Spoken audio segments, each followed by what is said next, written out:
तो अभी हमने देखा कि यूनिट सेल जो है वो चार प्रकार के होते हैं, simple unit cell, body centred unit cell, face centred unit cell और एंड सेंटर्ड यूनिट सेल। ये चार जो प्रकार हम यहाँ देख रहे हैं यूनिट सेल के, तो जब हम सिंपल, बॉडी सेंटर्ड या फेस सेंटर्ड या एंड सेंटर्ड शब्दावलियों का प्रयोग करेंगे तो हमें यह बात स्पष्ट हो जानी चाहिए कि अवयवी कणों की पोजीशन उनके यूनिट सेल में कहाँ कहाँ पर है। अभी हम लोगों ने देखा कि जो क्रिस्टल सिस्टम है वह 7 प्रकार का होता है।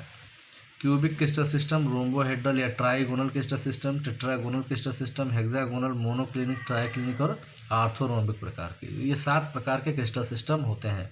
और अभी हमने ये भी देखा कि जो क्यूबिक क्रिस्टल सिस्टम है उसका जो यूनिट सेल है उसको क्यूबिक यूनिट सेल कहते हैं। रोम्बोहेड्रल या ट्राइगोनल जो हमारा क्रिस्टल सिस्टम है इसके यूनिट सेल को ट्राइगोनल यूनिट सेल कहते हैं। टेट्रागोनल क्रिस्टल सिस्टम के यूनिट सेल को टेट्रागोनल यूनिट सेल कहेंगे। और ये कैसे डिफाइन करेंगे कि ये किस टाइप के यूनिट सेल हैं या किस तरह का क्रिस्टल सिस्टम है, तो अभी हम लोगों ने डिस्कस किया कि अगर हमें 6 पैरामीटर, एज लेंथ के 3 ABC और इंटरफेशियल एंगल के 3 अल्फा बीटा गामा, इन पैरामीटर्स की अगर हमें जानकारी हो तो हम इन्हें डिफाइन कर सकते हैं कि वह किस क्रिस्टल सिस्टम को बिलोंग करता है। अगर हमें ये जानकारी हो गई तो हमने यहाँ से देखा किसी भी क्रिस्टल सिस्टम के बारे में कि ये जो 4 प्रकार हम यहाँ डिस्कस कर रहे हैं टाइप ऑफ यूनिट सेल के, इन चारों प्रकार में केवल यही 3 प्रकार हैं जो क्यूबिक क्रिस्टल सिस्टम में यानी क्यूबिक यूनिट सेल में पाए जा सकते हैं। तो क्यूबिक क्रिस्टल सिस्टम में केवल 3 तरह के यूनिट सेल पाए जाते हैं। तो हमारे एग्जाम में अगर पूछता है कि यूनिट सेल क्या होता है तो हम बताते हैं कि किसी भी क्रिस्टल जालक की जो सबसे छोटी पुनरावृत्तिक इकाई होती है उसी को हम यूनिट सेल कहते हैं। तो अब यूनिट सेल 4 प्रकार का होता है, लेकिन अगर पूछा जाए कि क्यूबिक क्रिस्टल सिस्टम क्या होता है और क्यूबिक यूनिट सेल कितने प्रकार का है, तो हम बोलेंगे कि क्यूबिक क्रिस्टल सिस्टम वह क्रिस्टल सिस्टम है जिसमें एज लेंथ के पैरामीटर ABC तीनों बराबर होते हैं और अल्फा बीटा गामा जो इंटरफेशियल एंगल है वो तीनों ही बराबर होते हैं और 90 डिग्री होते हैं। अब अगर पूछा गया कि क्यूबिक यूनिट सेल क्या है तो हम बताएंगे क्यूबिक यूनिट सेल केवल 3 प्रकार का होता है, सिंपल, बॉडी सेंटर्ड और फेस सेंटर्ड। तो हम ये 3 यहाँ पर बता देंगे। लेकिन यानी ये चौथा जो प्रकार है end centred unit cell cubic crystal system में नहीं पाया जाता है। रोम्बोहेड्रल या जो ट्राइगोनल प्रकार है वो कहाँ पाया जाता है, तो कि वो उस रोम्बोहेड्रल या ट्राइगोनल जो हमारा क्रिस्टल सिस्टम है तो इसका जो यूनिट सेल होगा ट्राइगोनल यूनिट सेल वह केवल सिंपल ट्राइगोनल यूनिट सेल प्रकार का ही होगा। बॉडी सेंटर्ड, फेस सेंटर्ड या एंड सेंटर्ड इसमें संभावनाएं नहीं पाई जाती हैं।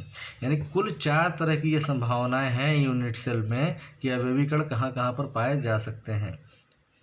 और हमारे इस क्रिस्टल सिस्टम में किसी में 3, किसी में 2, किसी में 1, किसी में 4 पाए जा सकते हैं। तो टेट्रागोनल में जो यूनिट सेल्स होते हैं वो सिंपल भी हो सकते हैं, बॉडी सेंटर्ड भी हो सकते हैं। यानी सिंपल फॉर्म सब में कॉमन है, यानी कि जो ये सिंपल यूनिट सेल है वह क्यूबिक में भी पाया जाएगा, रोम्बोहेड्रल में भी पाया जाएगा, यानी ट्राइगोनल में, टेट्रागोनल में, हेक्सागोनल में, मोनोक्लिनिक में, ट्राइक्लिनिक में और आर्थोरोम्बिक में।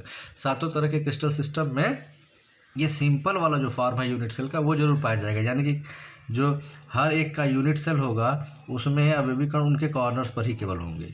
इसके अलावा कुछ संभावनाएं और होती हैं कि इन क्रिस्टल सिस्टम के जो यूनिट सेल्स हैं इनमें से भी कुछ संभावनाएं किसी किसी में पाई जा सकती हैं।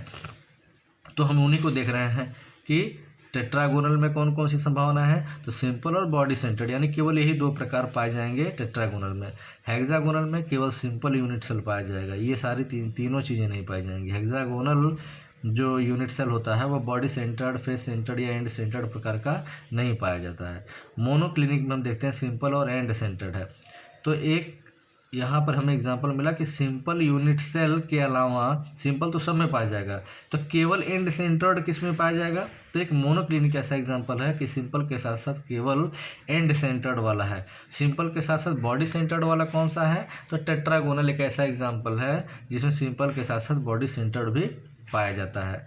हेक्सागोनल में केवल सिंपल फॉर्म है, ट्राइक्लिनिक में केवल सिंपल फॉर्म है, आर्थोरोम्बिक में चारों प्रकार पाए जाते हैं। तो एक अकेला क्रिस्टल सिस्टम, तो जाहिर सी बात है ये क्वेश्चन हमारे लिए इंपॉर्टेंट हो गया कि कौन सा ऐसा क्रिस्टल सिस्टम है जिसके यूनिट सेल चार प्रकार के होते हैं, simple, body centred, face centred, and centred. तो वो सिस्टम कौन सा होता है, आर्थोरोम्बिक क्रिस्टल सिस्टम होता है। तो हमने ये याद कर लिया है, तो ये इंपॉर्टेंट क्वेश्चन हो जाता है यहाँ पर।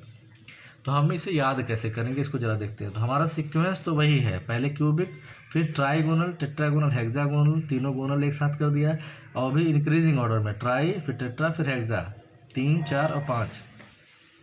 फिर मोनोक्लिनिक और ट्राई क्लिनिक, 1 मोनो और 3 ट्राई, तो क्लिनिक वाले हो गए 2 एक साथ रख दिया। तो cubic, trigonal, tetragonal, hexagonal, monoclinic, try clinic और आर्थोरोम्बिक। इसी सीक्वेंस को हमने अभी पीछे भी पढ़ा था, क्रिस्टल सिस्टम कितने प्रकार का होता है वहाँ पर भी देखा था टेबल में। फिर हमने देखा कि हर एक क्रिस्टल सिस्टम का जो यूनिट सेल है उसमें कौन कौन सी पॉसिबिलिटीज़ पाई जाती हैं यूनिट सेल की। तो कुल जो पॉसिबिलिटीज़ हैं वो कितनी हैं, 1 2 3 4 5 6 7 8 9 10 11 12 13 14। तो कुल जो पॉसिबिलिटीज़ आई वो कितनी आ गई, 14 आ गई, है ना। तो 7 प्रकार के जो क्रिस्टल सिस्टम है, तो प्रत्येक में यूनिट सेल जो है वो क्या है, सिंपल प्रकार का तो होता ही है। इसके अतिरिक्त unit cell face centred, body centred और एंड सेंटर्ड प्रकार का भी हो सकता है। तो जिससे स्पष्ट होता है कि क्रिस्टल लैटिस जो है 7 से अधिक प्रकार के भी हो सकते हैं, है ना। तो क्रिस्टल लैटिस 7 से अधिक प्रकार के भी हो सकते हैं। 7 तो सिंपल होते ही हैं, बाकी बॉडी सेंटर्ड प्रकार का भी हो सकता है, फेस सेंटर्ड प्रकार का भी हो सकता है, एंड सेंटर्ड प्रकार का भी हो सकता है। तो एक फ्रांसीसी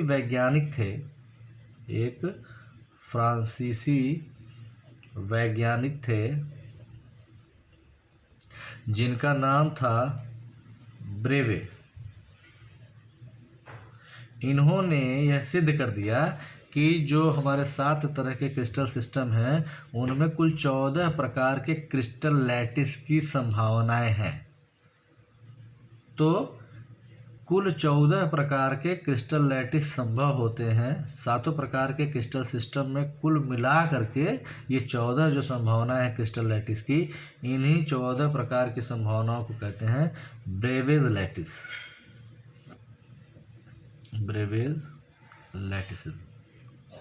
तो ये बहुत इंपॉर्टेंट क्वेश्चन बनता है, पूछा था कि ब्रेवेज लैटिस क्या होता है। तो हम यही चीज़ बताते हैं कि 7 प्रकार के क्रिस्टल सिस्टम में मिला करके यूनिट सेल की 14 प्रकार की संभावनाएं बनती हैं, इन्हें ही हम ब्रेवेज लैटिस कहते हैं।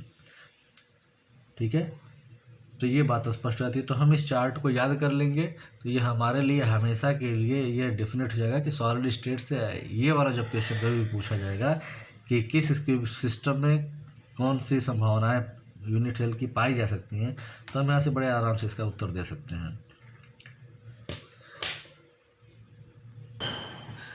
और लास्ट में ये हैंड रिटन मैटर, इस पूरे वीडियो का जो हमने क्रिस्टल जालक से शुरू किया था,